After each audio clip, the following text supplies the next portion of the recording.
बिस्मिल्लाहिर्रहमानिर्रहीम, अस्सलाम वालेकुम। वेलकम टू माय चैनल दावत इस्लाम। मैं हूं आपका दोस्त शफकत अली ऑफिशियल।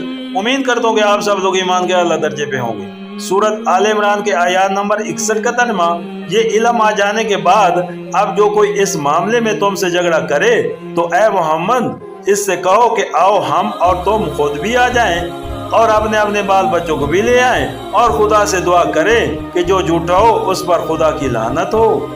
सूरत आल इमरान हाशिया नंबर 55। बाफैसले की ये सूरत पेश करने से दरअसल ये साबित करना मकसूद था कि दिफा निजरान जानबूझकर हट धर्मी कर रहा है। ऊपर की तकरीर में जो बातें बयान की गई हैं उनमें से किसी का जवाब भी उन लोगों के पास न था। मसीहत के मुख्तलिफ अकायद में से किसी के हक में भी वो खुद अपनी कुतुब मुक़द्दसा की ऐसी सनद न पाते थे जिसकी बिना पर कामिल यकीन के साथ ये दावा कर सकते कि उनका अकीदा अमर वाक़या के ऐन मुताबिक है और हकीकत उसके खिलाफ हरगिज़ नहीं है। फिर नबी करीम सल्लल्लाहु अलैहि वसल्लम की सीरत, आपकी तलीम और आपके कारनामों को देखकर अक्सर अहले दिफा अपने दिलों में आपकी नबूवत के कैद भी हो गए थे या कम अज कम अपने इनकार में मुतनज़्ज़ल हो चुके थे।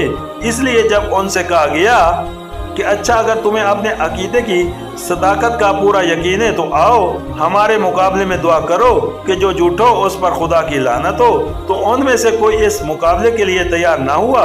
इस तरह ये बात तमाम अरब के सामने खुल गई कि निजरानी मसीहत के पेशवा और पादरी जिनके तकद्दस का सिक्का दूर दूर तक रवा है दरअसल अपने अकायद का इत्तबा कर रहे हैं जिनकी सदाकत पर खुद उन्हें कामिल एतमाद नहीं है। सूरत आल इमरान के आयत नंबर 62 का तर्जुमा, ये बिल्कुल सही वाक़यात हैं और हकीकत ये है कि अल्लाह के सिवा कोई खुदावन नहीं है और वो अल्लाह ही की हस्ती है जिसकी ताकत सबसे बाला और जिसकी हिकमत निज़ाम आलम में कार फरमा है।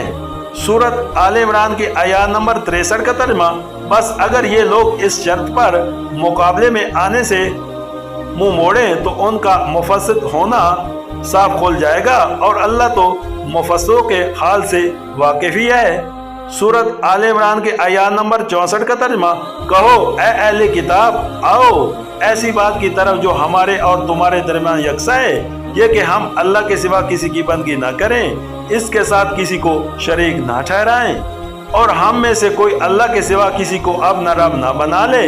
इस दावत को कबूल करने से अगर वो मुंह मोड़े तो साफ कह दो कि गवाह रहो हम तो मुस्लिम सिर्फ खुदा की बंदगी व इताअत करने वाले हैं।